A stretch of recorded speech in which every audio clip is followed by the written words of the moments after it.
Buddhas, devotees, Dharma friends, ladies and gentlemen, good afternoon. It is my pleasure to welcome all of you here today to this special lecture on Buddhism by Dr. Lancaster. Today we are very privileged to hear a lecture by Dr. Louis Lancaster, founder of the Electronic Cultural Atlas Initiative, Emeritus Professor of the Department of East Asian Languages at the University of California at Berkeley. If you have heard Dr. Lancaster lecture before, you know you're in for an extraordinary lecture today. If this is your first Dr. Lancaster lecture, you're in for a treat. Not many people are as skilled as Dr. Lancaster at using the latest computer technology to map the spread of various strands of Buddhism from the distant past to the present. Professor Dr. Lancaster is the former president of the University of the West.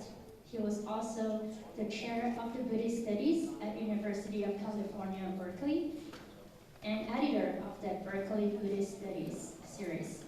Dr. Lancaster is a distinguished, internationally renowned Buddhist scholar who has published over 55 articles and reviews. He has also edited and authored numerous books, including Prajnaparamita and Related Systems, the Korean Buddhist Canon, Early Chan in China and Tibet, and Assimilation of Buddhism in Korea. Today's lecture will be a journey to explore the very nature of Buddhism itself. Is Buddhism a religion? Is it a philosophy? Or is it a cognitive science? What a great honor to have this opportunity to introduce our speaker to you all today. Please rise. And please join me in welcoming Dr. Lancaster. Please rise. Please join me in welcoming Dr. Louis Lancaster with a great round of applause.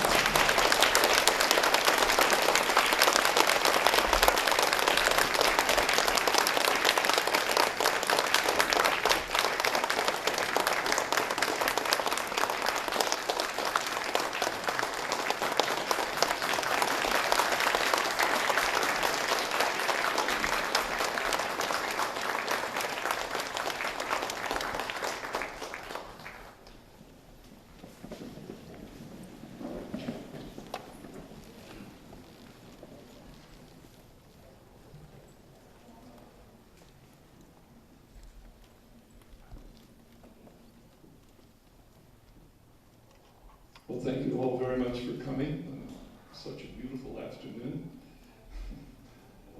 I accuse the local planners of putting on this weather to show us in California that it's really so much nicer here because we have this fantastic weather here in Toronto. Certainly the weather goes with the hospitality. I appreciate that. Well, the lecture I'm giving today is, in a sense, one that I wish I didn't have to give.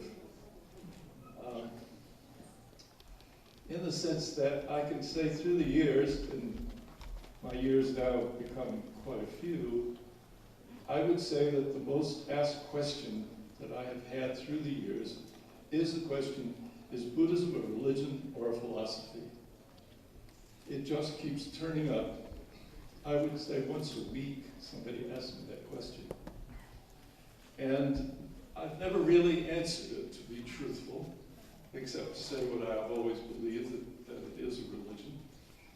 But I decided that I should probably put together a lecture in which I try to deal with the aspects of what is a religion, why is that question always being asked, and how do the Buddhists figure out a way to really answer it. But as I began to work on it, then I realized that there is another question which I think is arising and coming into this, which is cognitive science. And that Buddhism is, in terms of its teaching, a tradition which has such a large amount of as literature directed toward cognitive science, then I think we also have to deal with that as well. One last thing before I start, let me say that I don't mean any of my remarks today to be criticism of other traditions. But I have to point out the differences that have to be drawn between traditions. And it's only through drawing and seeing those distinctions that we can understand to some degree the question that we're addressing today. I looked up the word religion. I admit that I hadn't done that. And I discovered that it's very interesting that in the history of the word, and it's not such an old word in many ways, although we do find it in the Latin going all the way back to the 5th century. It basically originally meant a monastic. A religious person, a religious one, was a monastic. They were people living a religious life, which was celibate, monastic, living by rule. And there's an irony in that when you say, well, then is Buddhism a religion? Because if the original meaning of religion was a monastic, the monastery was an invention of Buddhism. I think there is no question that that is the case. Some 300 years, or maybe even 400 years before the monastery appeared among people in Egypt and in Syria, it was already a fully developed tradition in the Buddhist. People living by rule, shaving their heads, wearing robes, going and producing the rituals that they produced. So if that's the case, in one way, by this definition, Buddhism invented religion. That's what you would have to say, because if religion means a monastic, then the Buddhists gave that to us. But of course, that's not really the issue. The real issue is over God. That's what they're really asking. They're not asking about the philosophical issues about religion. Most people who are asking that question of me are saying that their idea of religion is someone who believes in God. So what they're asking is, can someone be called religious if they don't? So by the 16th century, certainly the term meant something like believing in unseen powers. And in the Sistine Chapel, which is depicted here, the heart of the Roman Catholic Church, shows an aspect of God which, from one point of view, you almost have to smile at. The old man in the clouds. That's a really strange, to us today, becomes a very strange way of talking about the Godhead. And yet, Michelangelo put it in the ceiling of one of the most sacred sites of Christianity, God surrounded by his angels as a human form. So from perspective of many people, the Abrahamic religions, as they're now called, are the religious groups. I've been working in state prisons, teaching classes in state prisons in California a little bit, teaching Buddhism to people who are meditating. And you may be very shocked to hear, in California, the state does not recognize Buddhism as a religion. The only 4 religions that are recognized by the state of California are the 3 Abrahamic religions and the Native Americans. So you cannot have a Buddhist chaplain in the state prison system because Buddhism is not a recognized religion by the state of California. It is recognized by the federal government of the United States, but not California. You can hardly believe that that's still the case. That's really amazing. There's a court case to try to change it. We'll see. Well, everybody will tell you, and particularly I grew up, World War II was a big event in my life, and no atheist in a foxhole. That is a long and hallowed statement, that you will never find an atheist in a foxhole. So Buddhism, in one sense, is an outlier, in the sense that if you do analytics, you will have a pattern where most things fit. But then you'll always have that outlier in your data, which shows itself as a dot over here away from the mainstream.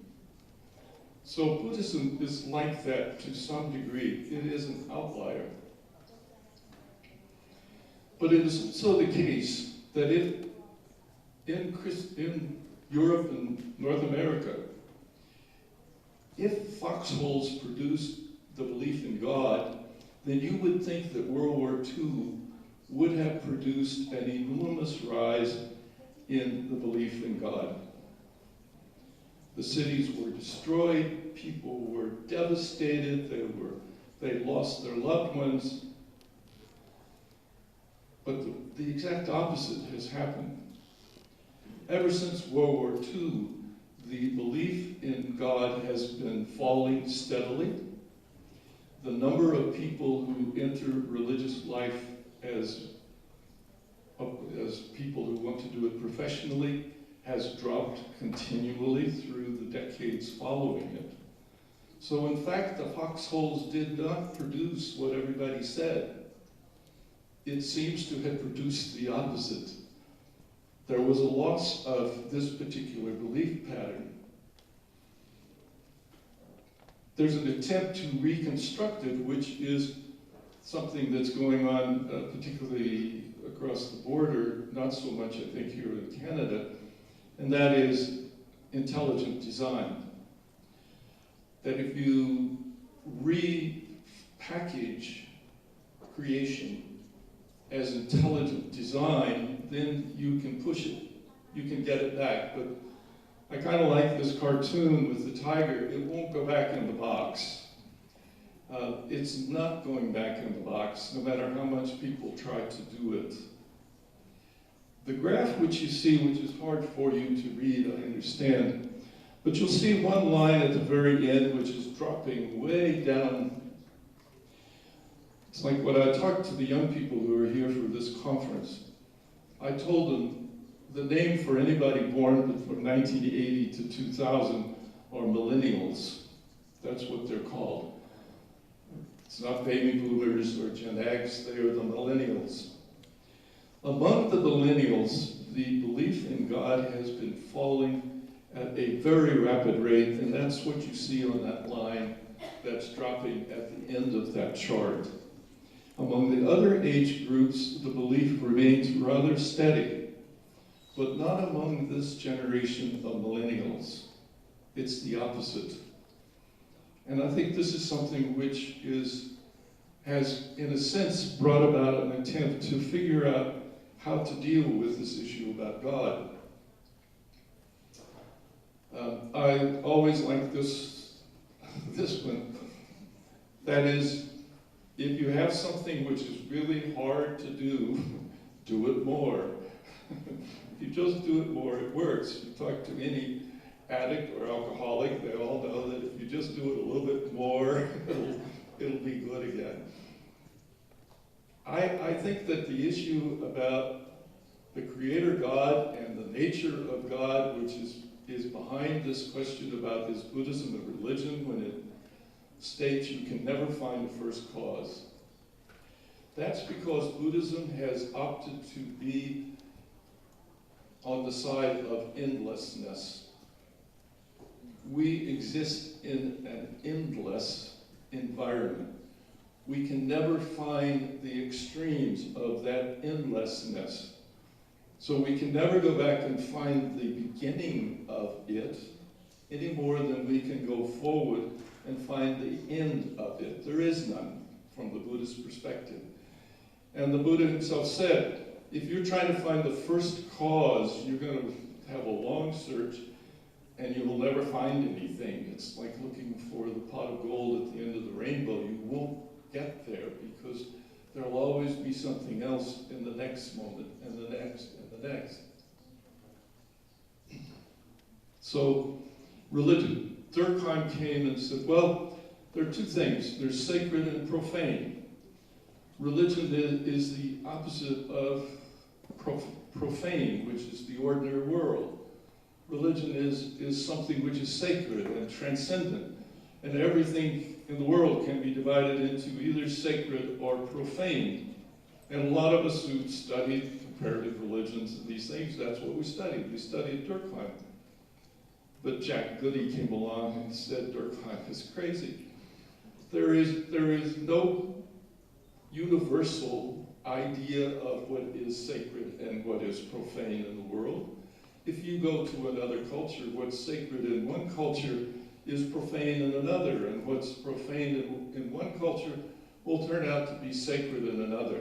So the very idea that you can live with the idea, with this sacred and profane as some kind of universal concept, said Goody, just doesn't work. We have to be much more pluralistic. Nietzsche was also worried about all of this, and he put forth a very far out there idea that a moral system which is valid for all situations and in every culture is immoral. I mean, he even went so far as to say it would be immoral if you think that you can put your moral system on somebody else and make it work. He's saying it's probably you're doing something which is immoral because you are not recognizing the nature of what you're dealing with when you do that. Well, recently we've had the Higgs boson, and everybody waited with breathlessness to see would they find Higgs boson. Well, they found something. Maybe it's Higgs boson. It's close enough for me. So then the question is, from a lot of people were saying, well, is this a God particle?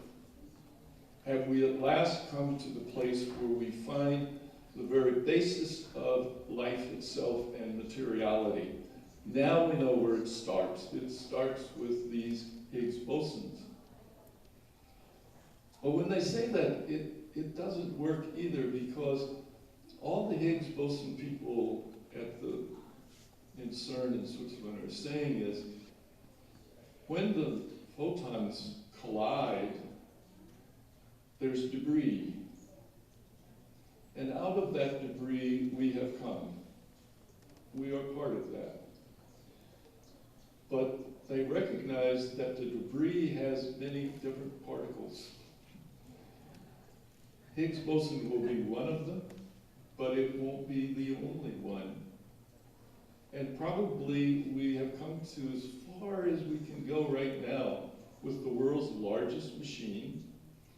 It uses almost as much power as the whole nation of Germany.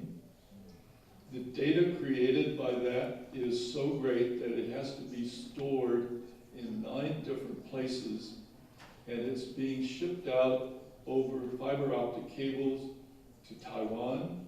They are one of the sites, to the US, to places in Europe, trying to even handle the data that comes that they're trying to deal with. So how are we going to build a machine which is even bigger, which uses even more power, which has more data, to go deeper, deeper, deeper into all the particles that are coming up? So I don't think that the God particle is going to work either, because it's never going to be at a place where we can say, oh, now we've got it, we can't go below this. This is the tiniest particle that there is. This is a basic particle. Because then they go, particles become waves, and then waves are coming and going, and we're still fighting with it. So A lot of people say, well, the Big Bang, there it is. This was creation. But now they begin to say, well, this is probably just one of billions of Big Bangs that are going on all the time, somewhere in endlessness. So you can't say that this is the beginning of everything. It's part of a process. It is always in the process. So that's why the Buddhists have always said that phenomenon itself is always lacks an inherent existence of independence. Nothing can exist by itself. Everything exists in relationship to other things.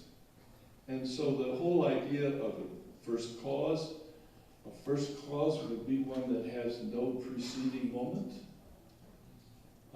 There is no way that we can conceive of how that might occur.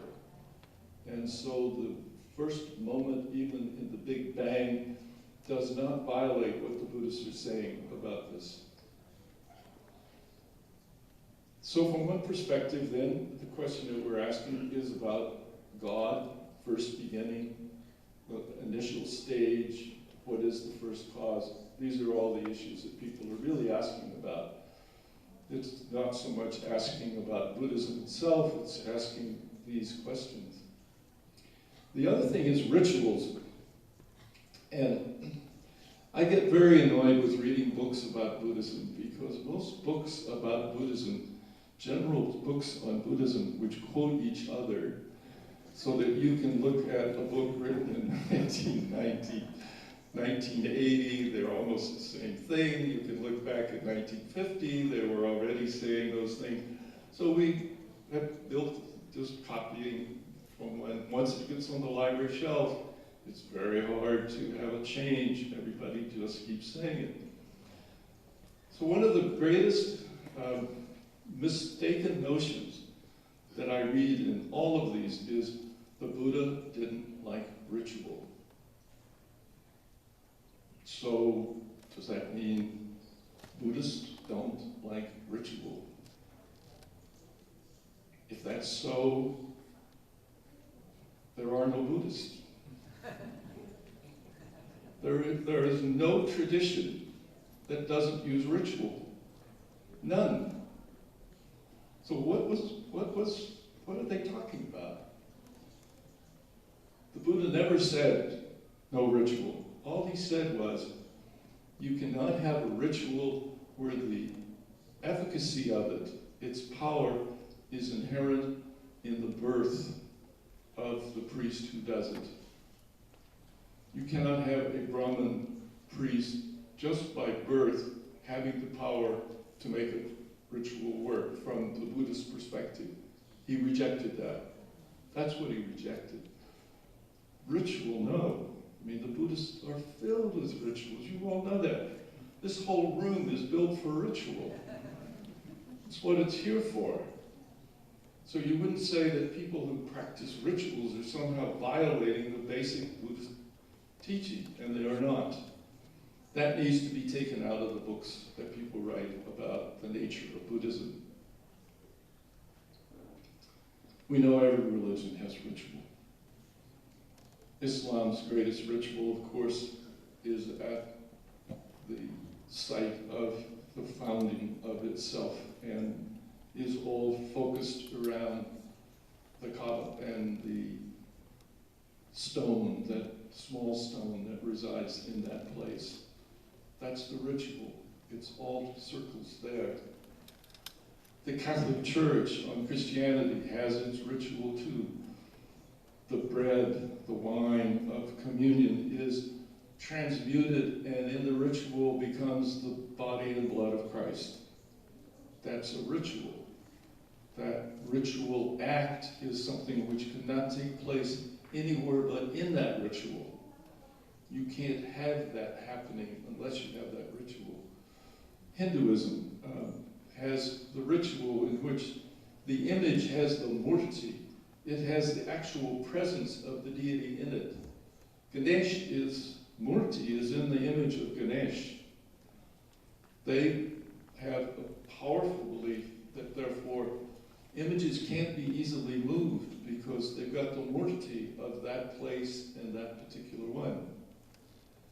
The Buddhists have rituals and they have images, but they do not ever accept mortality. That is, they do not accept that the image has in it the Buddha. The image has nothing in it. Why do you revere it then? Why do all these people light candles and do all of this magnificence for the image? And the reason from the Buddhist perspective is that you do it because it is a memory aid.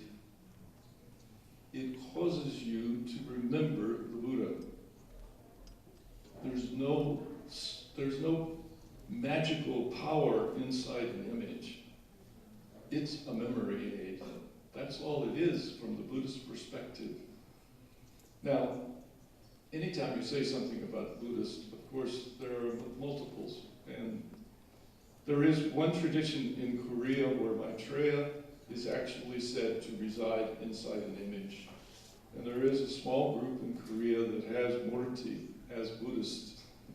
And when you go to that image, Maitreya is in that image and his spirit is there, and so people like to go to it because they feel Maitreya is really here. But that's not a general Buddhist belief. So we look at these huge images which the Buddhists produce, and why would they produce such big things, such huge images? They get larger and larger, and they're some of the largest images on earth are made about the Buddha. And it's because it's the same reason that colossal images are made by empires. Empires like colossal things. So today in the world, everybody competes to have the tallest building. And once you build the tallest building, you may have it for about 6 months. And then somebody else is going to build one that's 10 feet higher. And we keep climbing up to the sky because colossal implies power. It implies significance. People want to have the biggest. They want to have the highest. It's a natural human thing. So for the colossal Buddha images, it is to say it's not only that you remember the Buddha, but you remember how extremely important he was. And his importance is such that you really want to show this in terms of building a big image so that you can see that that was the case. We have many Buddhist personages, I call them bodhisattvas, Kuan Yin. These are all Buddhist personages. And there are probably two types. One is an eternal. And people say, well, Buddhism doesn't believe in anything that's eternal. But an eternal is one where you don't know anything about a birth and you don't know anything about a death. They are just existing. Whereas an immortal is always somebody who's born, they achieve some great state in life, and then they get transformed into a deity. The Greeks recognized this with all of their gods, and the person who first pointed it out to them created, after his name, euhemerism. We glorify our gods from our heroes. And our heroes become our deities. So there are many kinds of deities, and there are many kinds of ways in which you can have personages that have power and also need to be remembered, just as the Buddha needs to be remembered, and that they have power which is present at the moment.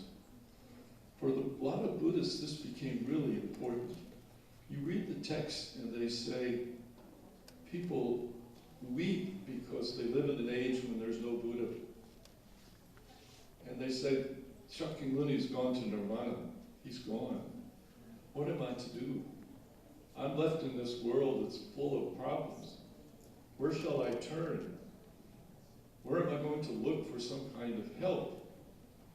And so the Bodhisattva, particularly for the Chinese and for the tradition here, Kuan Yin plays that role.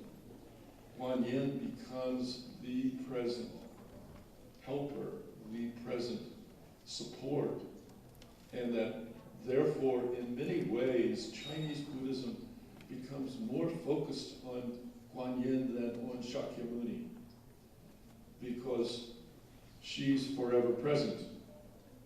She hasn't gone to nirvana in one sense. Buddhism is like all groups, community. A sangha is very important. The community of people, that's part of what religions are. So Buddhism has ritual, it has community,